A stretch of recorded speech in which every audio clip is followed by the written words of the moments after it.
This example of how to use tasks assumes that you're running some sort of event where you need to reimburse your travelers.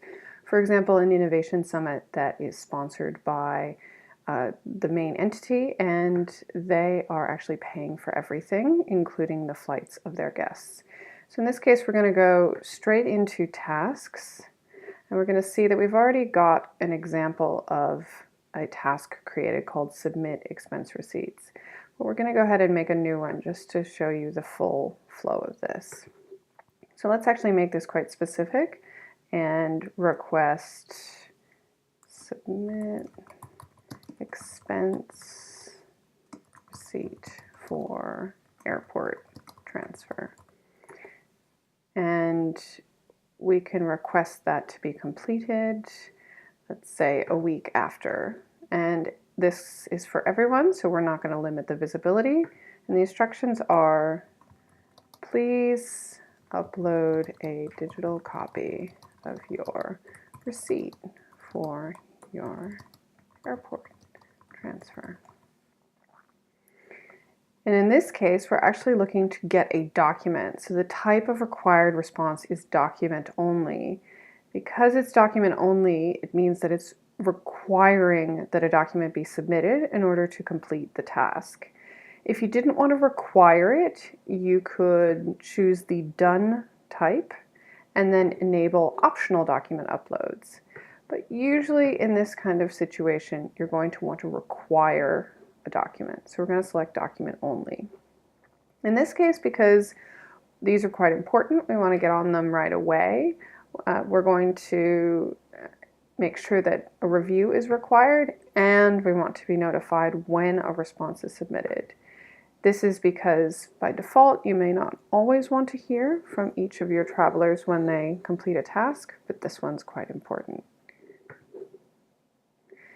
So now you can see we have two different ones. One's quite explicit and one's more general, and you get to decide whether or not you create one task for each kind of expense that you want to collect, or if you want to make just one big one where they could upload many. So that's just a choice based on whether or not you think that they're always going to have the specific kinds of receipts, or if you have no idea what they're going to have and you just want to let them upload as many as they have.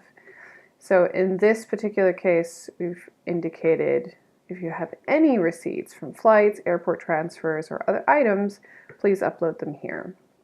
And again, that's document only, requiring you as the planner to review and notifying you of the response.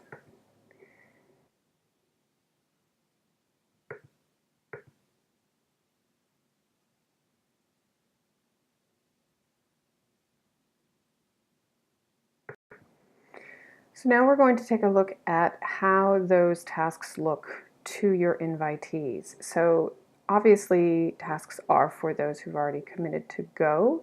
So anyone who hasn't responded yet or has said no will not be able to see them. But people like Crystal and our professor, they can see the tasks. So if we view as Crystal, then we'll see what she would see. And you'll notice that on the left-hand side, there's a new area called tasks. And when she clicks on that, she can see her submitted expense receipts options. Now this is the example that asks for all of them.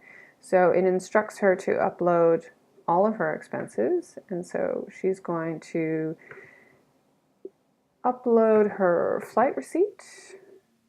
And then she's going to upload her travel insurance receipt. She figures, yeah, maybe you'll reimburse it. And request, can you please process by the end of the month? And she's also told that you are going to review this and be notified when you have done so.